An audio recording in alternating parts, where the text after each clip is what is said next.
اعوذ باللہ من الشیطان الرجیم بسم اللہ الرحمن الرحیم اللہم صلی علی سیدنا و نبینا و مولانا محمد و آل سیدنا و نبینا و مولانا محمد صلی اللہ علیہ وآلہ وبارک وسلم۔ آج کا پیغام ان بھائیوں، ان بزرگوں، ان دوستوں، ان بہنوں، ان بیٹیوں کے لیے، ان حکمرانوں کے لیے، تمام امت مسلمہ کے لیے کہ کاش ہم ایک پلیٹ فارم پہ اکٹھے ہو جائیں۔ تو اس کے لیے میرے پاس کچھ چھوٹی چھوٹی سی تجویزیں ہیں، اگر عام ان پر عمل کریں تو ہم ہو سکتا ہے اس مقام تک پہنچ جائیں، اس منزل تک پہنچ جائیں، وہ جو ہر ایک کی دل کی خواہش ہے کہ آج یہ نفرت ختم ہو جائے، آج امت اکٹھی ہو جائے۔ ہر ایک بچہ، بوڑھا، جوان سب اسی کاوش میں ہے، اسی کوشش میں ہے، اس کا دل کر رہا ہے کہ امت اکٹھی ہو جائے۔ تو امت کیسے اکٹھی ہوگی؟ تو اس میں چھوٹے سے چھوٹے کچھ کلیو ہیں، کچھ پوائنٹس ہیں، مہربانی کریں نوٹ فرما لیں کہ اللہ جل جلالہ نے نبی صلی اللہ علیہ وسلم کی امت کو تمام امتوں سے افضل بنایا، تو ہم سب سے افضل امت ہمیں۔ آگے میرے پاس عزیز میرے دوست بیٹھے ہوئے تھے، وہ بات کر رہے تھے کہ صحابہ نے پوچھا یا رسول اللہ ہم سے بھی کوئی افضل ہے؟ صحابہ نے پوچھا جناب محمد مصطفیٰ صلی اللہ علیہ وسلم سے کہ یا رسول اللہ ہم سے بھی کوئی افضل ہے؟ تو آقا دو جہاں محمد مصطفیٰ صلی اللہ علیہ وسلم نے فرمایا ہاں ہے۔ تو صحابہ نے پوچھا یا رسول اللہ وہ کون ہے جو ہم سے بھی بہتر ہے، ہم سے بھی افضل ہے، ہم سے بھی اعلیٰ ہے؟ تو میرے آقا نے فرمایا ہاں ہے، وہ جو مجھ پر بن دیکھے ہی ایمان لائے گا۔ تم نے میرے اوصاف دیکھے، تم نے مجھے دیکھا، میرے سچائی کو دیکھا، میری امانت داری کو دیکھا، میری بہت ساری چیزوں کو تم نے دیکھ کر مجھ پر ایمان لایا، لیکن وہ ہوں گے جو مجھے دیکھیں گے بھی نہیں اور مجھ پر ایمان لائیں گے، وہ تم سے بہتر ہیں۔ اس لیے میرے بھائیوں کوئی عقل کل نہیں ہے، میں نے آپ کو اس لیے یہ سٹارٹ اس چیز سے رکھا ہے، بیس وہ رکھی ہے جو حکم مصطفیٰ ہے، جس میں صحابہ بھی ہیں، جس میں میرے آقا بھی ہیں، اور جہاں میرے آقا ہیں وہاں میرے آقا کی آل موجود ہے، ان کے بغیر کوئی آل کے بغیر کوئی معاملہ نہیں ہے، کیونکہ جنت کا تصور ختم ہو جائے گا، جہنم کا تصور ختم ہو جائے گا اگر آل کو نکال دیں گے تو یہ اللہ کا بنایا ہوا ایک نظام ہے، ہم نے نظام کو فالو کرنا ہے، اور سب سے افضل ترین کوئی کائنات میں ہستی ہے تو وہ میرے اور آپ کے نبی حضرت محمد مصطفیٰ صلی اللہ علیہ وسلم کی ذات اقدس ہے۔ تو ہم نے آقا دو جہاں صلی اللہ علیہ وسلم کے فرمان کو فالو کرنا ہے، اللہ کے حکم کو فالو کرنا ہے۔ تو اگر ہم اللہ کے حکم کو نہیں فالو کریں گے تو پھر ہم ایک پلیٹ فارم پہ اکٹھے نہیں ہو سکتے۔ ہم ایک پلیٹ فارم پہ تب اکٹھے ہوں گے جب ہم آقا دو جہاں محمد مصطفیٰ صلی اللہ علیہ وسلم کی بات کو مانیں گے، اس پر عمل کریں گے، پریکٹیکل عمل کریں گے، سننے کی حد تک نہیں، عملی جامہ پہنانا ہے۔ وہ کیا ہے کہ اللہ قرآن میں تفریق سے منع فرما رہا ہے، اور آج میرا خیال یا میرا حساب و کتاب جو اللہ نے مجھے نوازا ہے، جو اللہ نے عقل مجھے دی ہے، اور جو کچھ میں نے پڑھا ہے اور جو کچھ میں نے سنا ہے، وہ میں آپ کو دلیل ساتھ دے دوں گا قرآن اور حدیث سے انشاءاللہ، کہ نبی صلی اللہ علیہ وسلم امت چھوڑ کر گئے تھے، تفریق نہیں چھوڑ کر گئے تھے، تفریق سے منع فرما کر گئے تھے۔ اللہ بھی قرآن میں منع فرما رہا ہے، نبی بھی منع فرما رہے ہیں، اور یہاں تک کہہ دیا جو اپنی ماں کے ساتھ اعلانیہ بدکاری کرے گا وہ فرقے میں ہوگا، وہ تفریق میں ہوگا۔ تو یہ ترمذی شریف کی حدیث ہے، اور جناب عبداللہ بن عمر رضی اللہ تعالیٰ عنہ سے مروی ہے۔ آپ بیٹھ جاؤ بیٹا، یہاں چیئر لے لو، یہاں بیٹھ جاؤ، یہ چیئر لے لو، ہم نے بیٹھنا ہے ادھر بیٹھ جاؤ، یہ لو میرا بیٹا بیٹھ جاتا۔ ہم نے نبی صلی اللہ علیہ وآلہ وسلم کی بات کو فالو کرنا ہے، نہ کہ کسی مفتی یا کسی مولوی کی۔ اگر کوئی غلط کہہ رہا ہے تو پھر وہ ہمارے لیے ہمارے حق میں صحیح نہیں ہے، جو ہمیں آقا دو جہاں صلی اللہ علیہ وسلم کی صحیح بات ہم تک نہیں پہنچا رہا پوری بات، وہ ہمارا دوست نہیں ہے، وہ ہمارا دشمن ہے. پھر یہ دعوے کر رہے ہیں جی ایک فرقہ جنتی 72 جہنمی. یار میں ان کے دعوے کو مان لیتا ہوں، میں اس کو حدیث کے اعتبار سے تو وہ سامنے لکھا ہوا ہے کہ جناب عبداللہ بن عمر رضی اللہ تعالیٰ عنہ سے مروی ہے کہ آقا دو جہاں صلی اللہ علیہ وسلم نے فرمایا میری امت کے بھی حالات ایسے ہوں گے جیسے بنی اسرائیل کے ہوئے.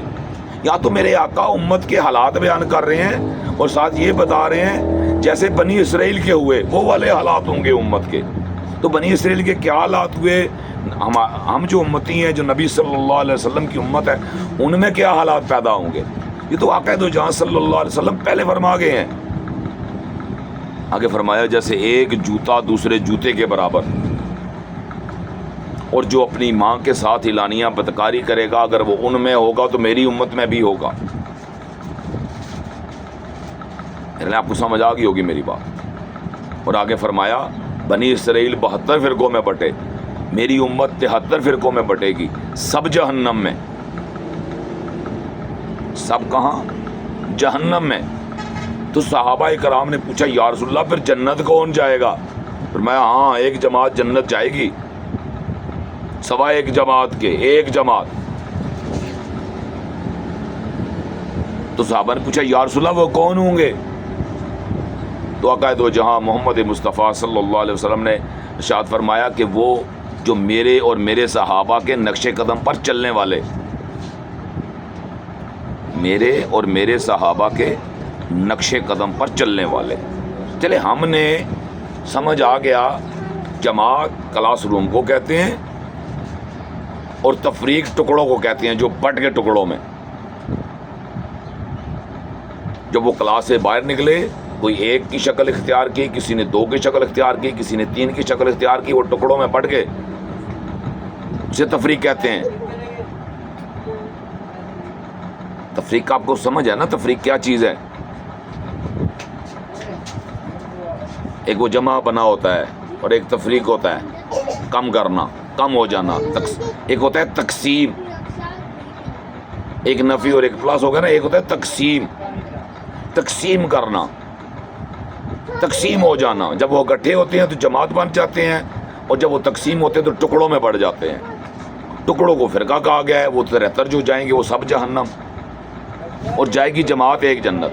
تو ہم نے یہ اسٹڈی کرنا تھا وہ جماعت کون سی ہے جنت جانے والی، کیونکہ ہم اس میں شامل ہو جائیں. ہم نے اس جماعت میں شامل ہونا تھا. تو جب ہم نے تحقیق کی قرآن سے حدیث سے، قرآن تو جھوٹ نہیں بول رہا، قرآن میں واضح لکھا ہے کہ جناب عیسیٰ علیہ السلام امتی بن کر آ رہے ہیں. ایسا ہی ہے نا، عیسیٰ علیہ السلام کیا بن کر آ رہے ہیں؟ امتی بن کر آ رہے ہیں. آیا سوال یہ پیدا ہوا کہ اگر انہوں نے کسی فرقے میں آنا تھا، تفریق میں آنا تھا، امتی بننے کے بعد تفریق میں سے کسی نے جنت جانا تھا، تو عیسیٰ علیہ السلام وہ تفریق کا نام کیوں نہیں لے کر آ رہے؟ وہ یہاں آ کے ڈیسائیڈ کریں گے. پھر اس کا مطلب ہوا 72 کا تو بیڑا غرق ہو گیا، ایک ہی بچا. اور مزے کی بات کسی کو نہیں پتا وہ کون سا ہے. کوئی تعداد کے اعتبار سے اپنے آپ کو بڑا کہہ رہا ہے میں بچ جاؤں گا، میں تعداد میں زیادہ ہوں. نہیں ایسا نہیں ہے میرے بھائیوں، ایسا نہیں ہے. آپ دنیا کی کنٹریز کو دیکھ لیں، آج کا دیکھ لیں. یہودی جو اسرائیل ہے، جو خنزیر ہے، وہ میں کیا کہوں اس کو، وہ کتنا سارا اس کی کنٹری ہے، کتنے بڑا ہے. میں نے تو سنا ہے وہ کراچی جتنا، یہ کراچی سے تھوڑا بڑا ہوگا. ٹھیک ہے، وہ کراچی سے تھوڑا سا بڑا ہوگا. کتنی کنٹریز ہیں، کوئی چھوٹی ہے کوئی بڑی ہے. اس میں چھوٹی بڑی کا تو کوئی کنسیپٹ نہیں ہے. چائنا بھی بہت بڑا ہے. آپ کتنے بڑے ہیں؟ آپ کا ہمارا ملک پاکستان کی کتنی رقبہ ہے، کتنی اس کی کوریج ہے؟ یا تو 1-1.5 گھنٹے 2 گھنٹے کی فلائٹ گزرے گی، ختم ہو گیا. 2.5 گھنٹے لگ جائیں گے، 3 گھنٹے لگ جائیں گے. لیکن آپ چائنا میں جاؤ، وہاں تو 6-7 گھنٹے سے زیادہ کی چائنا کی فلائٹ ہے. صرف کنٹری بڑی چھوٹی ہونے سے اگر یہ بات ہوتی تو پھر ہم 6 نمبر پہ کیوں ہیں؟ کنٹری چھوٹی بڑی کی بات ہوتی تو چھوٹی کم سے کم وہ کورونا میں ون ہو جاتی, نمبر پہلے پہ آ جاتی, ہم کیوں آگے 5ویں 6 نمبر پہ؟ یہ نظام ہے, نظام کو سمجھیں, اللہ کے بنائے ہوئے نظام کو فالو کریں, اللہ کے قانون جو بنایا ہوا ہے اس کو فالو کریں. وہ تو امتی بن کر آ رہے ہیں.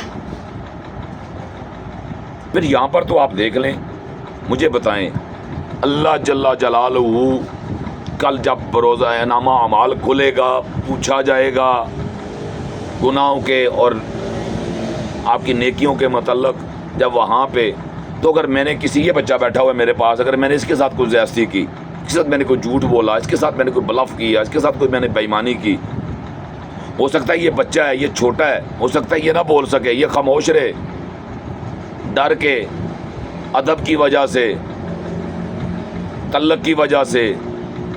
ظاہر بات ہے یہاں بیٹھا ہوا ہے میرا کوئی نہ کوئی تعلق ہے اس کے ساتھ. تو کہنے کا مقصد یہ کہ میری شاپ ہے, یہ اس کے والد آج سے نہیں 20-25 سال سے ہمارے ساتھ اٹیچ ہیں, موٹر سائیکل بھی لیتے دیتے رہے, ہمارے بزنس, ہم بزنس کرتے ہیں یہاں پہ, تو ہماری ایک اٹیچمنٹ ہے.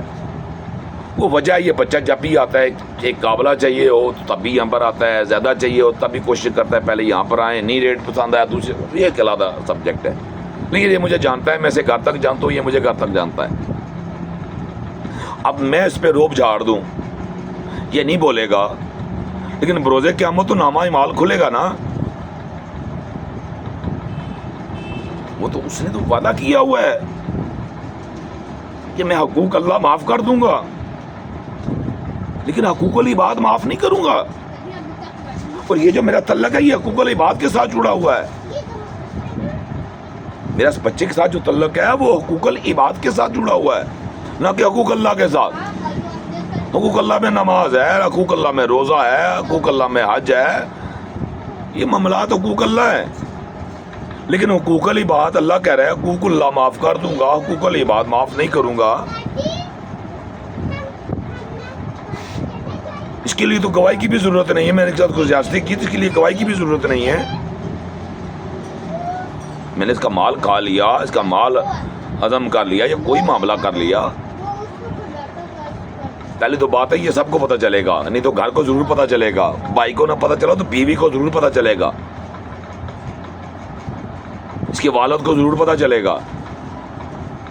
کیونکہ وہ میں گیا تھا جی علی انکل کے پاس, انہوں نے میرے 200 کا سامان تھا, مجھے 250 300 لے لیا ہے, وہ 100 روپے مجھ سے فالتو لے لیا ہے. یہ 100 کا صاحب میں نے بروزے قیامت دینا ہے. تو میرے بھائیو, اللہ نے پردے کا حکم دیا, فرمایا گواہ مت بناؤ, وٹنس مت بناؤ. جس کا وٹنس ہوگا اس کے متعلق پوچھوں گا, جس کا وٹنس نہیں اس کے متعلق کبھی نہیں پوچھوں گا. جس کا وٹنس ہے اس کے متعلق پوچھوں گا, جس کا وٹنس نہیں اس کے متعلق نہیں پوچھوں گا. اور اس سے سب سے خوبصورت ترین مثال میں آپ کو شریعت محمدی صلی اللہ علیہ وسلم سے دے دوں کہ میرے آقا کی شریعت ہے کہ 2 گواہ ہوں, صرف 2, چلے 3 کر لیں آپ, 2 سے 3 گواہ ہوں تو بندہ پھانسی لگ جاتا ہے. یہ کتنے لوگوں کو آپ نے ذبح کیا ہے, کتنے لوگوں کو آپ نے مارا ہے, کتنے لوگوں کے ساتھ آپ نے ظلم کیا ہے. بسم اللہ, وعلیکم السلام. ٹھیک ہے میرے بھائی سے, ٹھیک ہے. کتنے لوگوں کے ساتھ آپ نے ظلم کیا ہے,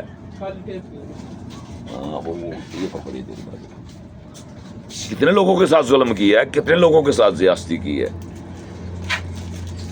یہ تو میرے بھائیو وہاں تو اللہ پوچھے گا, وہ تو معاملہ گواہی کے ساتھ ہونا ہے, اور جس چیز کا گواہ کوئی نہیں اس کے متعلق کوئی پوچھا نہیں جائے گا. نہیں بھائی, یہی 40 روپے واپس, 50 واپس دیں. تو میرے دوستو, میرے عزیزوں, میرے بھائیوں, ہم نے کیا اللہ اور اللہ کے رسول کے حکم کو مانا ہے؟ کیا ہم نے نبی صلی اللہ علیہ وسلم کے فرمان کو مانا ہے؟ کیا ہم نے نبی کی اتباع کی ہے؟ مجھے بتائیں, نبی صلی اللہ علیہ وسلم کی زندگی ہمارے لیے بہترین نمونہ ہے, ایسا ہی ہے نا؟ تو میرے نبی نے تو اپنے گھر کو ہی عبادت گاہ بنایا ہے.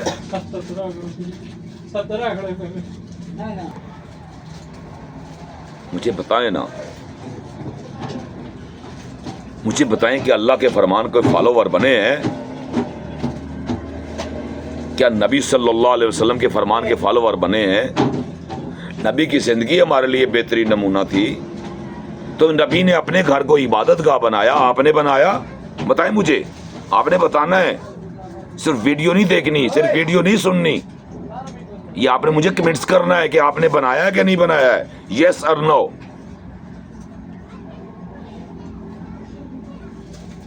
اگر نہیں بنایا تو اپنے آپ سے سوال کریں، اپنے آپ سے پوچھیں جھوٹا دعویٰ کیوں کیا ہے اپنے ساتھ، کس کے ساتھ ظلم کر رہے ہیں، کس کے ساتھ زیادتی کر رہے ہیں۔ نبی کی زندگی بہترین نمونہ تھی، نبی نے اپنے گھر کو عبادت گاہ بنایا، آپ نے بنایا؟ نہیں۔ اگر بنایا تو مجھے بتائیں، اگر نہیں بنایا تب بھی یس اور نو کریں، مجھ سے سوال کریں، میں جواب دوں گا آپ کو۔ میں ابھی بھی ایک جواب دینے لگا ہوں آپ کو دلیل کے ساتھ۔ یہ تو عمل تھا، اس سے بڑی کوئی دلیل نہیں، لیکن میں حکم بھی سنا دیتا ہوں، ساتھ فرمان مصطفیٰ بھی سنا دیتا ہوں کہ اللہ کے نبی صلی اللہ علیہ وسلم نے فرمایا اپنے گھروں کو عبادت گاہ بناؤ، قبرستان مت بناؤ، اپنے گھروں کو عبادت گاہ بناؤ، قبرستان مت بناؤ۔ جو گھر عبادت گاہ بنتے ہیں وہاں پہ رحمت کے فرشتے اترتے ہیں۔ تو جنہوں نے دیکھے نا، اپنے آپ سے سوال کریں کس نے عبادت گاہ بنایا ہے؟ جماعت کے لیے کیا ضروری ہے بتائیں مجھے؟ آپ کی ماں، آپ کی بہن، آپ کی بیٹی، آپ کی بیوی، ان کا کیا قصور ہے؟ وہ کیوں جماعت سے ان کو نکالا ہوا ہے آپ نے؟ وہ مسلم نہیں ہے، وہ لا الہ الا اللہ محمد رسول اللہ نہیں پڑھتی، یہاں سے لاکھوں روپے لگا کے عمرے اور حج پہ لے کے جاتے ہو ساتھ، وہاں باجماعت نمازیں پڑھواتے ہو، واپس آتے ہو تو پھر ویسے بن جاتے ہو، کیوں؟ کیا دیا ہے تفریق نے آپ کو؟ گھر میں جب نماز آتی ہے نا آپ کو، جماعت کروائیں۔ اور یہ تو وہ عمل ہے جس کو اللہ نے فرض قرار کیا ہے۔ نماز کیا ہے؟ فرض ہے، لیکن اس سے بڑھ کر بھی ایک عبادت ہے، اس سے بھی بڑھ کر ایک عبادت ہے جسے فرض عین کہا گیا ہے، اور وہ عبادت ہے رزق حلال۔ وہ عبادت ہے رزق حلال۔ اپنے بچوں کو حلال کھلاؤ، کیا بنیں گے؟ حلالی۔ میں اپنے بچوں کو حرام کھلاؤں گا تو کیا بنیں گے؟ حرامی۔ میری بات بہت کڑوی ہے لیکن بات سچی ہے۔ حلال کھانے والا حلالی بنتا ہے اور حرام کھانے والوں کو حرامی بولا جاتا ہے، لیکن ہم سے یہ جرت لے لی گئی، ہم سے یہ جرت سیاست نے لے لی، آج کے حکمرانوں نے لے لی۔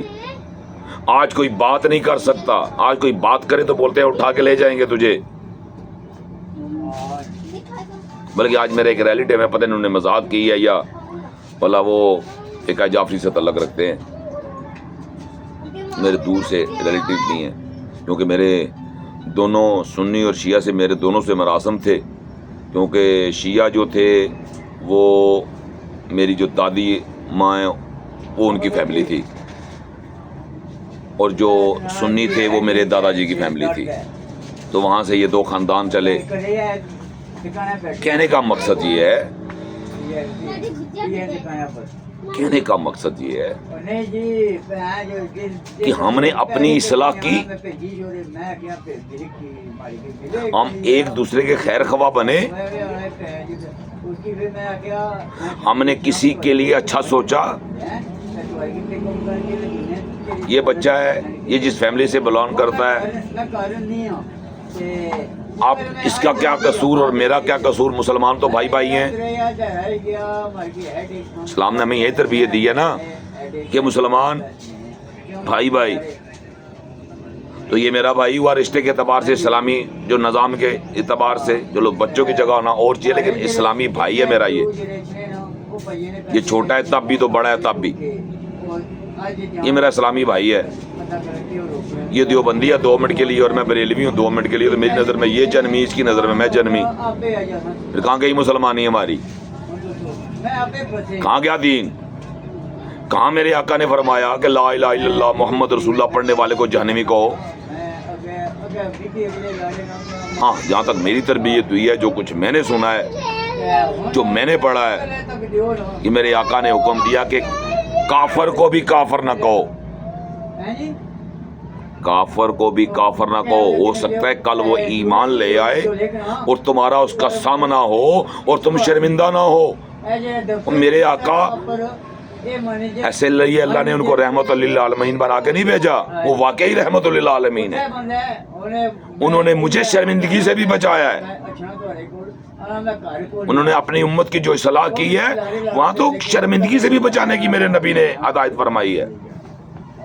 لیکن ہم نے کیا کیا؟ ہم نے تو کلمہ پڑھنے والے کو سارے بازار کافر بولا.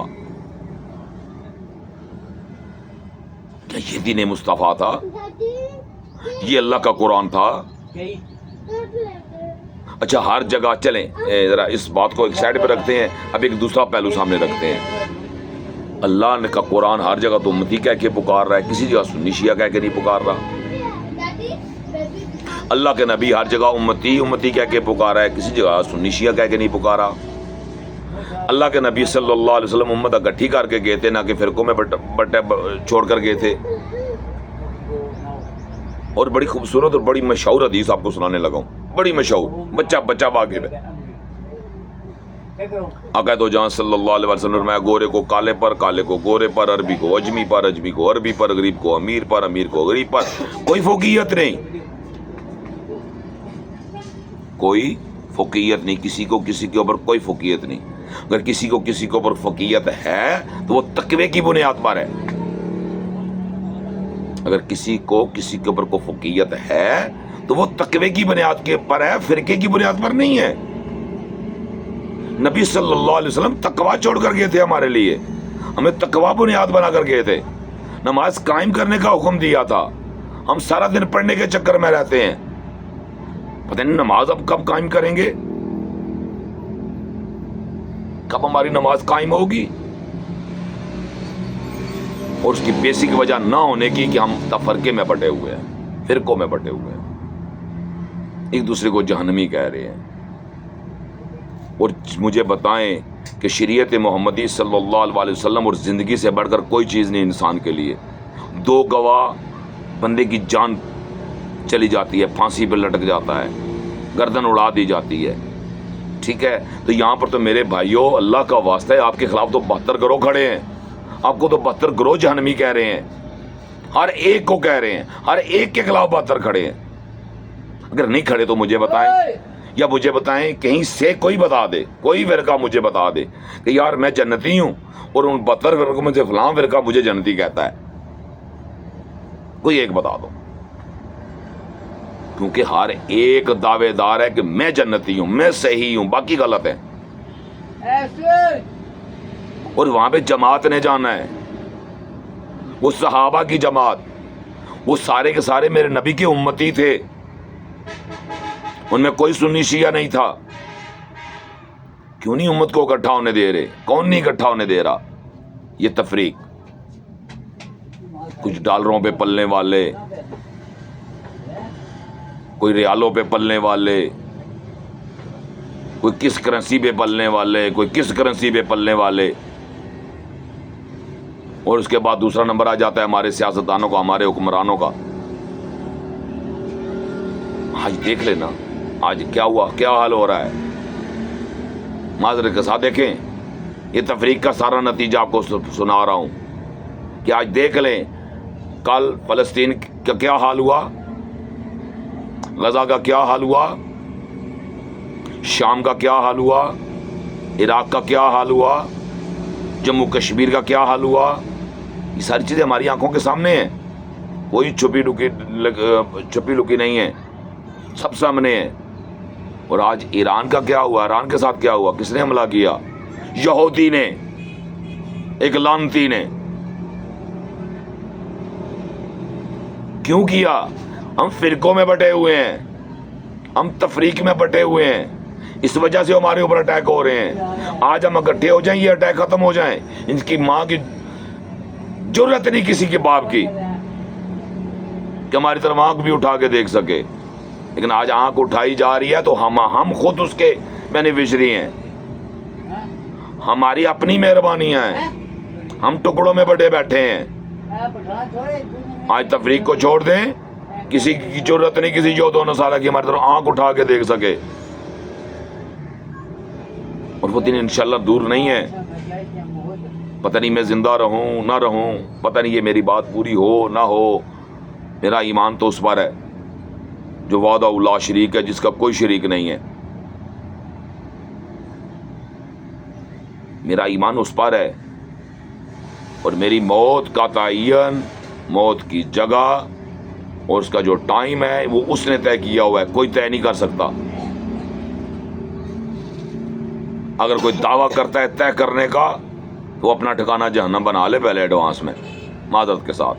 یہ میں خوف سے نہیں بتا رہا، ہدایت کے لیے بتا رہا ہوں، رہنمائی کے لیے بتا رہا ہوں۔ اپنا ٹھکانہ کیا بنا لے؟ جہنم،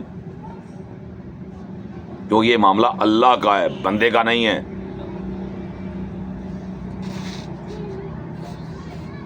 میں نے کئیوں کو دیکھا ہے، میں آپ بیتی آپ کو سنا سکتا ہوں۔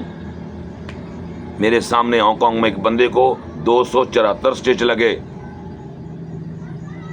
کہاں پہ؟ ہانگ کانگ میں، ملک حمید نام ہے ان کا۔ مارے کنہوں نے؟ سکھوں نے۔ کیوں مارے؟ وہاں پہ گینگیں بنی ہوئی تھی، وہ گینگسٹر تھے، جس سے بھی تھا واللہ، لیکن میں اس ملک حمید صاحب کے پاس کام کرتا تھا، وہ جو اونر تھے وہاں کے۔ مجھے نہیں پتا تھا وہ کیا، کون ہے، کیا ہے، مجھے سے کوئی غرض نہیں تھی، میں نے اپنے کام سے غرض رکھتا ہوں۔ میں ابھی بھی بات کر رہا ہوں تو اپنے بیاہ پہ بات کر رہا ہوں، میں اپنی ہی بات کر رہا ہوں، میں کسی مفتی یا کسی مولوی کی بات نہیں کر رہا۔ مہربانی بیٹا۔ تو ان کو 274 سٹچ لگے، وہ ہارٹ پیشنٹ، شوگر کا مریض ہے وہ بندہ، وہ 274 سٹچ لگے، یہ انگلیاں اس کی کٹ گئی، اڑ گئی، لیکن پھر بھی وہ بچا ہوا ہے، آج بھی زندہ ہے۔ یہ 2016 کی بات بتا رہا ہوں میں آپ کو، وہ آج بھی بندہ زندہ ہے، آج بھی میری ان کے ساتھ سلام دعا ہے۔ انہیں چھڑاتے ہوئے مجھے بھی ٹوکا لگا، یہ میرے بازو پہ لگا، یہاں پہ۔ یہ میں کس سنی سنائی بات نہیں بتا رہا، آنکھوں دیکھی بتا رہا ہوں۔ تو موت اور زندگی کا جو معاملہ ہے یہ انسان کے پاس نہیں ہے، اللہ کے پاس ہے۔ وہ اپنی طرف سے اس بندے کو ختم کر کے کہتے بالکل، کیونکہ وہ پتہ یہ ہارٹ پیشنٹ بھی ہے، شوگر کا مریض بھی ہے، یہ زخم تو ویسے ہی ٹھیک نہیں ہوگا، اس نے کہاں ٹھیک ہونا ہے۔ لیکن بات وہی ہے، زندگی اور موت اس کے ہاتھ میں ہے۔ وہ آج بھی زندہ ہے، چل رہا ہے، گھوم رہا ہے، کھا بھی رہا ہے، پھر بھی رہا ہے، ٹھیک ہو گیا ہے، اللہ نے اس پہ کرم کر دیا ہے۔ وہ اچھا ہے وہ برا ہے وہ اس کا معاملہ ہے، اس کی ذات، وہ اللہ جانے، وہ جانے۔ میرے بھائیوں، احساس کریں، موت کا پتہ نہیں ہے، پل کا پتہ نہیں ہے، کیا لے کر جائیں گے، کس منہ سے جائیں گے، کیا اللہ کو بتائیں گے، کیا لے کر آئے ہیں۔ آج دیکھ لیں ایران کا کیا حال ہے، لیکن اب ان کا کیا حال ہو رہا ہے یہ بھی دیکھیں۔ ذرا مہربانی کرے، چھپ چھپا کے چھوڑے، اب نکلے باہر نکلیں، اسرائیل کے خلاف تلواریں میان سے باہر نکالے، ننگی کرے تلواریں، سامنے آئیں، بتائیں ساتھ ہیں، ہر طرح سے ساتھ ہیں۔ اللہ یہ جرت دے دے، اللہ مسلمانوں کے جتنی بھی کنٹریز ہیں سب کو اللہ جرت دے دے۔ میں دعا گو اور دعائے خیر کرتا ہوں کہ اللہ ہمیں سمجھ دے دے، اللہ ہمیں سیدھا رستہ دے دے، اللہ ہمیں نبی کا رستہ دے دے، نبی کے صحابہ کا رستہ دے دے، نبی کے گھرانے کا رستہ دے دے۔ اس کے بغیر کوئی معاملہ نہیں ہے۔ اور آخر میں آخری کی بات کروں گا، کیونکہ رات جو گزری ہے یوم غدیر، عید غدیر کیا منانا چاہیے یا نہیں؟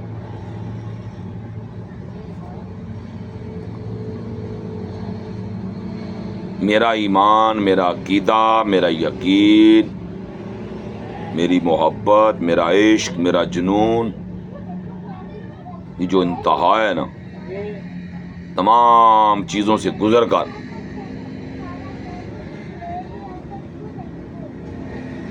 وہ جا کر ذکر علی پر رک جاتی ہیں.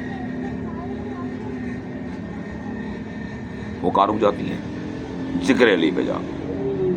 تو میں 2-3-4 آپ کے سامنے مثالیں رکھوں گا فرمان مصطفیٰ کی شکل میں، حکم مصطفیٰ کی شکل میں، کہ اللہ کے نبی صلی اللہ علیہ وسلم نے فرمایا آج کے بعد سب دروازے مسجد نبوی میں جو کھلتے ہیں وہ بند ہو جائیں سوائے ایک دروازے کے.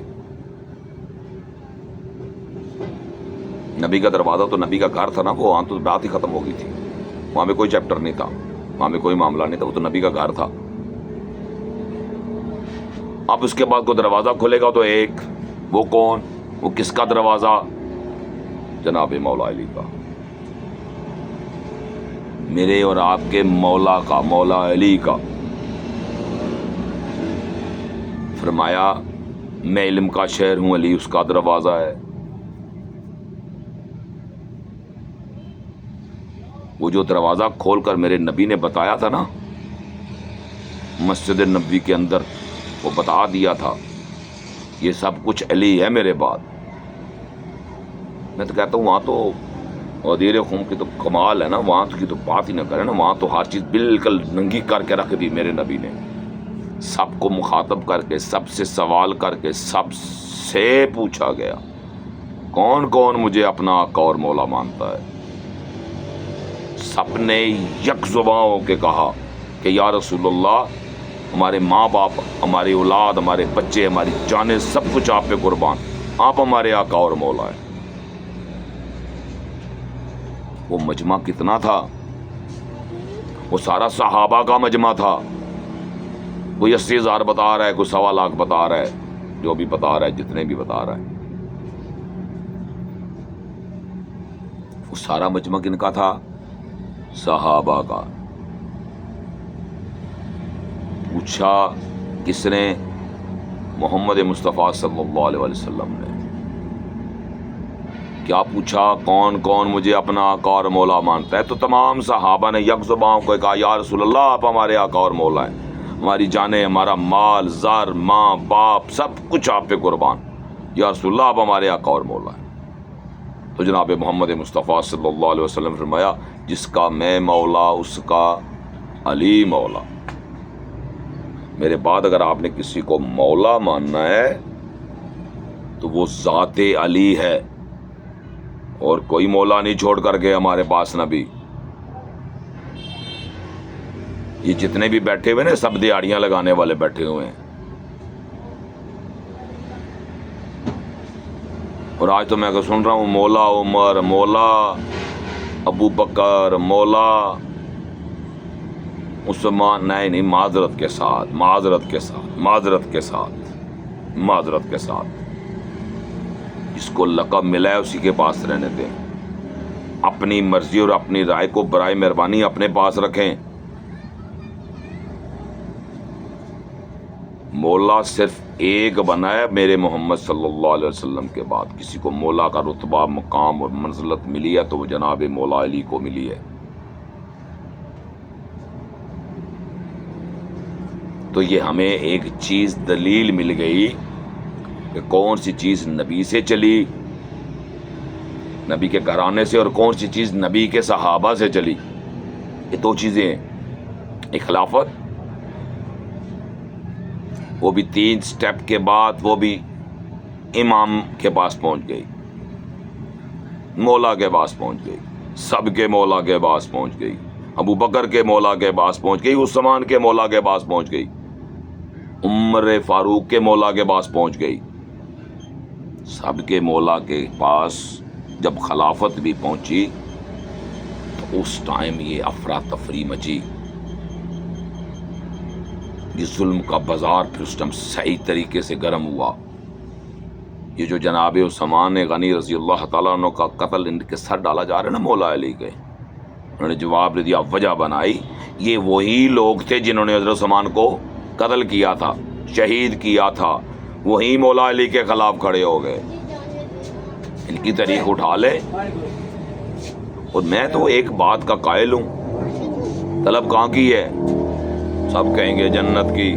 تو جنت کا سردار کون؟ مولا علی کے پتر. جنت کی عورتوں کی سردار کون؟ مولا علی کی زوجہ محمد مصطفیٰ صلی اللہ علیہ وسلم کی بیٹی. تو مجھے بتائیں سربراہ کون ہوتا ہے؟ مختار. آپ اپنے گھر کے مختار ہیں، اپنے بچے اور بیوی کے، جو شادی شدہ ہے اپنے بیوی اور بچوں کا مختار ہے وہ. تو وہاں پہ کون مختار ہے؟ وہاں پہ کون مختار بنتا ہے؟ مولا علی. وہ جنت کے مختار ہیں.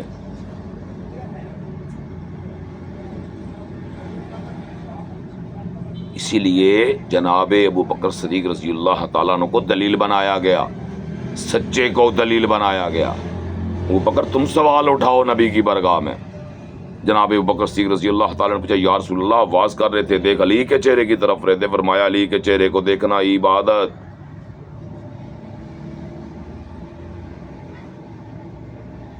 علی کے چہرے کو دیکھنا عبادت.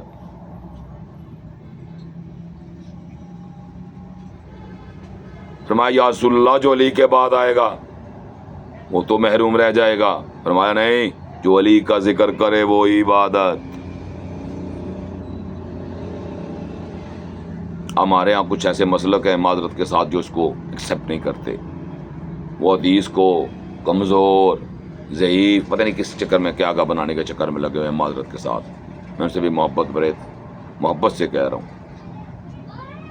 ان لوگوں سے بھی جو ان حدیثوں کو کمزور اور ضعیف سمجھتے ہیں، ان لوگوں سے محبت، عزت اور محبت اور پیار کے ساتھ ریکویسٹ کہ مجھے اس حدیث کا جواب دے دیں جو اللہ نے امت کے لیے فرمایا کہ امت سے کہہ دو جو دنیا میں جس کا ذکر کرے گا بروز قیامت اسی کے ساتھ اٹھایا جائے گا. تو بتائیں کس کا ذکر کریں گے؟ جس کے ساتھ اٹھائے جائیں گے یا جس کے ساتھ نہیں اٹھائے جائیں گے؟ میرے بھائی یہاں پہ بھی معاملہ بشر کا ہے. یہ بھی حساب کتاب ہوگا، اس کا بھی یہ بھی حساب کتاب ہے. کتنا ذکر علی کیا تھا زندگی میں، کتنی محبت تھی علی سے. کہیں تجاوز تو نہیں کر گئے تھے، کہیں حد تو کراس نہیں کر گئے تھے، کہیں بغض میں تو نہیں بیٹھے رہے.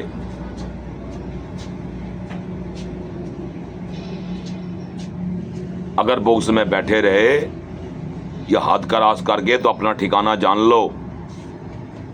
یہ بھی فرمان مصطفیٰ ہے. علی تم سے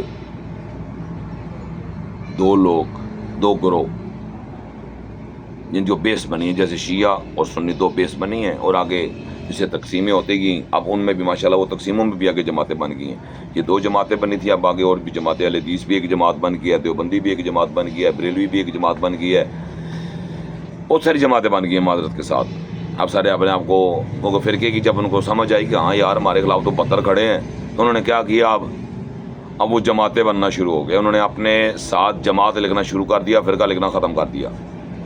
جن کو سمجھ آئی نا بات کی کہ اب بات تو صحیح ہے کہ ہر کے خلاف 72 گروہ ہیں، تو وہاں پہ تو گواہی پہ معاملہ ہے، 2 گواہ ہوئے تو گردن اڑ جائے گی.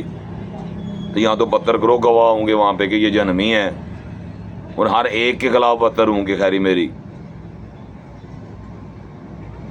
وہ تو سمجھ آ گئی. اس لیے انہوں نے کچھ نے فرقے کو، جیسے وہ میں ڈاکٹر اسرار صاحب کو بھی سنا، وہ بھی یہ کہہ رہے تھے. اچھا پیر اجمل قادری صاحب سے بھی میں نے ان کی زبان سے بھی سنا، فرقے بے لعنت بھیجتے ہیں یہ بریلویوں کے. اور مولانا طارق جمیل سے بھی غالباً میں نے سنا. تو کہنے کا مقصد یہ ہے کہ اب یہ جماعتیں بن گئی ہیں. اب یہ جماعتیں بنا کے یہ دلیل قائم کرنا چاہتے ہیں جو بڑی جماعت ہے وہ جنت جائے گی، باقی چھوٹی بھائی جماعت ہی ہے، چھوٹی ہے یا بڑی ہے؟ وہاں انسان ہی بیٹھتے ہیں، چھوٹی جماعت پہ بھی انسان بیٹھتے ہیں، بڑی جماعت پہ بھی انسان بیٹھتے ہیں۔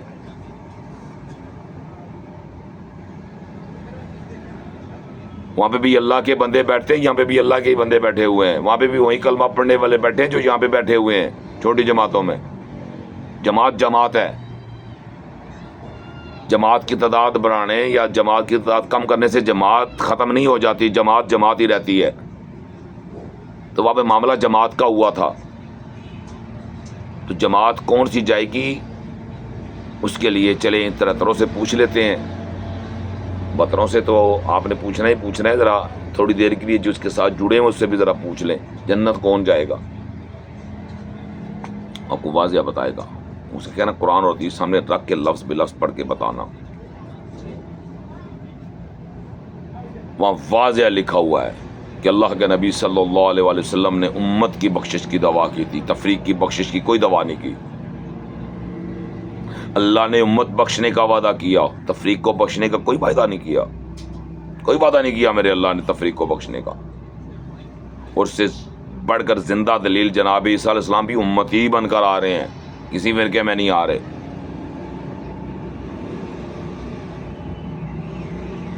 اب مجھ سے کہیں دوست، میرے عزیز، میرے ریلیٹیو کہتے ہیں جی وہ اب جماعت کہاں سے ڈھونڈیں، کہاں ڈھونڈیں اس جماعت کو، کہاں ملے گی وہ جماعت؟ میں نے بولا آج لفظ خدا کی پرچار چھوڑ دو،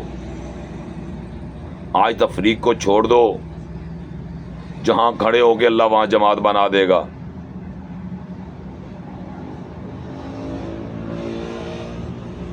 آپ کو کہیں جانے کی ضرورت ہی نہیں ہے، صرف اقرار بالقلب کرنا ہے کہ آج سے ہم تفریق کو چھوڑتے ہیں اور اللہ کو وحدہ لا شریک مانتے ہیں، لفظ خدا کی پرچار نہیں کریں کہ کوئی یہ جمع کا صیغہ ہے، خدائی والا معاملہ آ جاتا ہے ہمارے ساتھ۔ خدائی کا لقب، کئی ایسے فرقے ہیں جو ایک دو فرقے ایسے ہیں جو نہیں مانتے مزاجی خدا کے لفظ کو، ان کے لیے بھی میرے پاس ماشاءاللہ بہت سارا مواد ہے، اور وہ دلیل میں بھی جناب آدم سے دوں گا، ہاں جی انسانیت کے باپ سے دلیل دوں گا، ان کے لیے بھی میرے پاس جواب ہے۔ لیکن میں یہاں پہ مختصر اس کو ختم کرنا ہے، ابھی کلوز کرنا ہے اس پیغام کو۔ تو اللہ کا واسطہ ہے نبی کی امتی بن جائیں، اللہ کے بندے بن جائیں۔ کوئی پوری بات کہی ہے تو مجھے بتائیں، میں نے کوئی جھوٹ بولا ہے تو بتائیں، چاہے میں اب تو میرے بھائی انٹرنیٹ کا دور ہے، وہاں پہ بولیں کہ نبی صلی اللہ علیہ وسلم نے کہاں لکھا ہے کہ بنی اسرائیل 72 فرقوں میں بٹے، میری امت 73 فرقوں میں بٹے گی، سب جہنم میں ہوں گے، یا جو اپنی ماں کے ساتھ لانیہ بدکاری کرے گا اگر وہ ان میں ہوگا تو میری امت میں بھی ہوگا۔ کوئی بھی لفظ آپ ایک بیان کر دیں، جہاں وہ چیز ریٹن میں موجود ہے، جس کتب میں موجود ہے اس کا حوالہ نیچے آ جائے گا، وہ چیز آپ کی آنکھوں کے سامنے آ جائے گی۔ یار پڑھے لکھے لوگ ہیں اب تو ان پڑھ بندہ بھی سمجھتا ہے موبائل کو، اس ٹچ موبائل کو۔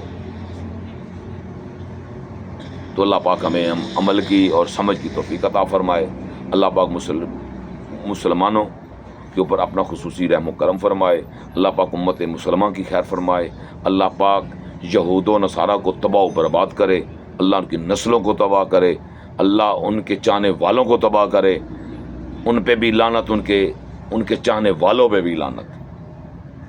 ہم یہود و نصارہ کے نہ کبھی ہم حامی تھے، نہ ہیں، اور نہ انشاءاللہ عز و جل ہوں گے کبھی۔ ہم علی کے ماننے والے ہیں، ہم ذکر علی کرنے والے ہیں، تو اللہ کے اللہ کے ساتھ ہم نہیں اٹھائے جا سکتے۔ اللہ کہہ رہے میری عبادت کے لیے میں نے آپ کے لیے نمازیں مختص کر دی، 5 ہیں، اگر ٹائم بیزی ہو تو آسانی سے 3 کر کے پڑھ لو، 2 ملا کے پڑھ لو، پریشان نہیں ہونا، میری عبادت ہے، نہ بھی کی معاف بھی کر دوں گا، 70 ماؤں سے زیادہ پیار کرتا ہوں۔ ہاں جی، وہ اپنے دعوے کا بڑا سچا اور بڑا پکا ہے کہ اللہ پر اعتبار نہیں ہے آپ کو۔ اس لیے میرے بھائیوں، میرے دوستوں، میرے عزیزوں، میری بہنوں، میری بیٹیوں، جو جس کو جو بات سمجھ آئی وہ کردار گھر میں ادا کرے، اپنے گھروں کو عبادت کا بنائیں، اور دعا کریں کہ اللہ اسلام کو فتح دے، دعا کریں نبی کی امت اکٹھی ہو جائے، دعا کریں وہ جو لیڈر آج قید میں،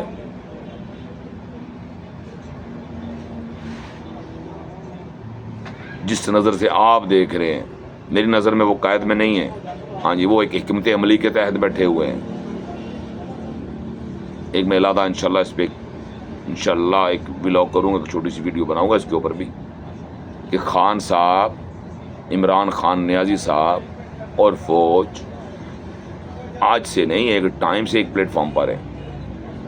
آج سے 12-13 سال سے ایک پلیٹ فارم پر ہیں. اور آج بھی عمران خان صاحب، یہ بھی جتنے معاملات ہو رہے ہیں نا آپ کی آنکھوں کے سامنے، ہاں جی، یہ صرف ٹیسٹر ہو رہے ہیں. کون کتنے پانی میں، کون کھڑا رہا ہے، کون چل سکتا ہے، کون نہیں چل سکتا. جو جتنے بھی وہ خراب لوگ ہیں، جو ٹھیک نہیں ہیں، جو سمجھ میں نہیں بیٹھ رہے، ان کو نکال کے باہر پھینکیں گے. اور ایک ایسی تنظیم اور ایسی حکمت عملی اختیار کی ہوئی ہے فوج اور عمران خان صاحب نے، ایک ایسا نظام راج کرنے جا رہے ہیں پاکستان میں کہ آپ کی سوچ سے باہر ہے. یہ انشاءاللہ میں نیکسٹ ولاگ میں انشاءاللہ آپ کے ساتھ ڈسکس کروں گا، آپ تک یہ بات یہ بھی پہنچاؤں گا. اللہ پاک ہم سب کا حامی و ناصر ہو. اللہ پاک آپ کے گھروں میں رحمتوں برکتوں کا نزول کرے. اللہ آپ کے لیے آسانیاں پیدا کرے. اللہ نبی کی امت کو ایک پلیٹ فارم پہ اکٹھا کرے.